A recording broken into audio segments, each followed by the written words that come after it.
안녕하십니까. 인도네시아 스페셜리스트 인다바구스 킴. 오늘은 쓰레기 매립장에 왔습니다. 자, 이 매립장은 찌푸짱 남부 땅그랑의 매립장이죠. 예전에 저하고는 인연이 좀 있습니다. 아시아 데벨롭먼트 뱅크에서 무슨 개발 자금을 다 준비를 해놓고 한국의 KT 환경과학기술연구원에서 타당성 조사 비용을 대가지고 여기를 타당성 조사를 했었는데 그때가 코로나 전이었습니다. 그 코로나 전에 여기 2헥타 정도 빈 부지가 있었는데 코로나가 딱 닥치고 나니까 쓰레기를 더 이상 버릴 데가 없어서 코로나 때문에 부지가 없어져 버렸습니다. 그래서 사업 자체가 홀딩이 돼 버렸죠. 그래서 이 남부 땅그랑은 세랑이라고 무려 60km나 되는 먼 곳으로 쓰레기를 버리다가 그마저도 끝나고 이제는 더 이상 15헥타르 지역에 쓰레기를 버릴 데가 없어가지고 지금 완전히 풀이 되었습니다. 중앙정부에서 추진하는 소각화력발전소는 보고르라야, 붓가시라야, 땅그랑 라야, 그래서 이 남부 땅그랑, 까부빠틴 땅그랑, 땅그랑 시티 이걸 합쳐서 진행하고 있죠. 하지만 여기는 워낙 큰 문제로 지금 되어 있기 때문에 더군다나 여기는 우리나라 분당시티처럼 대규모 주택단지 BSD라는 주택단지가 있습니다. 그래서 여기는 독자적으로 먼저 출발을 하게 될 것 같습니다. 거기에 지금 한국 기업이 참여할 가능성이 아주 높습니다. 우리 한국 K 환경 기업이 보여줄 수 있는 좋은 기회가 되기를 바랍니다. 지금 여기 찌푸짱 매립지는 우리 자카르타의 반따르 그방처럼 아주 문제가 되고 있고 인도네시아의 환경 문제를 제대로 지금 보여주고 있는 그런 것 중에 하나죠. 자카르타는 반따르 그방, 그리고 이 남부 땅그랑의 찌푸짱, 이 두 개가 인도네시아 환경에 처한 그 위기감을 가장 크게 나타내고 있습니다. 한번 좀 더 들어가 볼까요? Bagaimana ini? Udah penuh belum? Udah penuh. Jadi rencana bagaimana ini? PLTSA. Hah? PLTSA. Ya, jadi kapan mulai PLTSA? Belum tahu. 남부 땅그랑시의 찌사다네강은 시민들의 아주 중요한 생활 용수이자 농업 용수입니다. 하지만 2022년 5월 이 쓰레기 더미가 무너지면서 강이 오염되고 막혔습니다. 엄청난 사회 문제가 됐죠. 그 이후로 더 이상의 매립을 금지하고 좀 전에 말씀드린 세랑 무려 60km나 먼 곳으로 폐기물들을 보내고 했습니다. 이마저도 최근에 계약이 결렬되어 아무 데서도 남의 지역의 쓰레기를 받으려 하지 않죠. 그래서 반따르 그방, 남부 땅그랑 여러 매립장이 문제가 크지만 남부 땅그랑은 아주 심각한 이 랜드필 에리어 쓰레기 매립장 문제에 직면하고 있습니다. 바로 생활용수에 직면해 있고 또 강가에 건물을 지을 수가 없기 때문에 이 내륙의 장소를 빨리 마련해야 되는 문제에 직면해 있습니다. 성공적인 소각발전소의 진행을 기원합니다. 자, 일단은 무너지지 않기 위해서 보수 공사를 많이 해놨나요? 최근에 반따르 그방에서는 여기가 무너져 가지고 7명의 사상자가 났죠. 아주 슬픈 일입니다. 자, 이제 인도네시아는 환경 문제가 제일 큰 문제입니다. 지금 대통령이 인도네시아의 2029년까지 모든 환경 문제를, 쓰레기 문제를 깨끗하게 처리한다라고 공표를 했습니다. 그래서 환경부 장관이 지금 아주 강력한 정책을 지금 규제 정책을 펼치고 있습니다.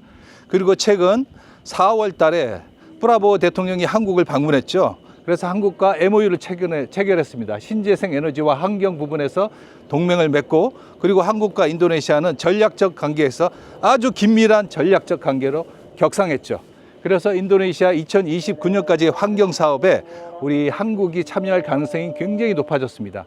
특히 이 게임 체인저 다난따라 국부펀드 로산 백가뱀 장관이죠. 다난따라 사장이면서 그분이 바로 MOU를 우리 코리아 엑심뱅크하고 인프라 기관하고 체결을 하고 갔습니다. 파이낸싱 리소스를 하나의 좋은 옵션으로 한국을 생각하고 있다는 것이죠. 그래서 이 남부 땅그랑을 시작으로 이제 2차 다난따라 국부펀드의 등록업체가 발표가 됩니다. 거기에 제가 받은 정보로는 한국 업체가 들어간다고 합니다. 그래서 지금 4개, 덴파사, 발리, 그리고 붓가시, 족자카르타, 보고로 여기는 지금 계약이 돼 있습니다. 중국 업체하고 계약을 했는데 나머지는 우리 한국하고 일본 업체가 들어갈 수 있겠죠. 여기 지금 찌푸짱, 남부 땅그랑은 아마 독자적으로 먼저 개발이 될 것 같습니다. 그리고 땅그랑 라야 이 세 가지의 땅그랑 합친 것은 아마 중앙정부에서 개발할 것 같습니다. 자카르타도 반둥도 그렇게 이미 기존에 계약된 데가 있죠.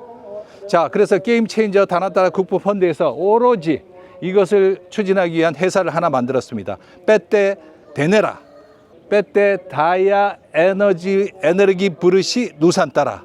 그래서 그 전까지는 말만 소각 발전소를 하자, 폐기물을 처리하자, 폐기물을 고형 연료로 만들자, 바이오매스로 만들자, 바이오가스로 하자, 비료를 만들자, 퇴비를 만들자. 하지만 지방정부의 예산의 제한 때문에 막혀 있었지만은 이제는 빼떼 데네라 다나따라 국부 펀드가 모든 자금을 대는 빼떼 데네라가 있습니다. 홀딩 컴퍼니가 돼서 자기 지분을 집어넣고 우리 로컬 파트너, 외국인 파트너와 지분을 합쳐서 중앙정부 주도로 강력하게 이 환경정책, 소각발전소 정책을 펴나갑니다. 그렇기 때문에 이제는 주체가 있고 또 대통령의 강력한 지시사항이 있었기 때문에 자, 이제 인도네시아의 환경 문제는 점점 좋아지고 있을 것이라고 생각합니다. 자, 그러면 우리 드론으로 우리 찌푸짱의 옛날에 어땠는지 그리고 지금은 어땠는지 앞으로 어떻게 될 건지 한번 얘기를 나눠보겠습니다. 자, 들어가시죠. 다난따라가 주체가 돼서 모든 것을 컨트롤하는 사업장은 한 곳당 2.5조에서 3조 루피아, 한국 돈으로 2천억 원이 넘는 큰 비용이 들어가는 대규모 자본 집약적 사업입니다. 하루 1,000톤 이상 최소 처리해서 전력을 생산해서 2029년까지 이 쓰레기를 전부 다 마무리해야 합니다. 그렇다면 이 막대한 자금은 어디서 올까요? 여기서 주목해야 할 이름이 바로 다난따라입니다. 2025년 새롭게 출범한 이 국부 펀드는 인도네시아 산업의 대전환을 이끄는 쩐주이자 컨트롤 타워입니다. 과거에는 지방정부가 예산 부족으로 웨이스트 에너지 사업을 주저했다면 이제는 다난따라가 전면에 나서서 북가시, 덴파사르 등을 중국 파트너와 지금 시작하는 것처럼 나머지 20여 개의 사업도 지금 시작하려고 준비하고 있습니다. 그럼으로써 자금 조달의 일원화가 이루어졌습니다. 국영기업의 자산을 통합 관리하면서 웨이스트 에너지와 같은 전략적 프로젝트에 다난따라는 집중 투자합니다. 그리고 민간 협력, PPP 사업을 가속화시킬 수가 있습니다. 글로벌 투자자들에게 수익성을 보장하고 리스크를 분담하는 구조를 설계해서 우리 한국을 비롯한 여러 외국계 투자 회사들에게도 지지부진했던 프로젝트를 수면 위로 끌어올리고 있습니다. 단순히 쓰레기를 치우는 서비스가 아니라 에너지를 팔아서 수익을 나는 웨이스트 머니, 웨이스트 에너지 비즈니스 모델로서 웨이스트 에너지를 바라보기 시작한 것입니다. 인도네시아 환경부의 방침은 아주 단호합니다. 핵심은 2026년까지 모든 노천 매립, 오픈 덤핑을 중단하겠다는 것입니다.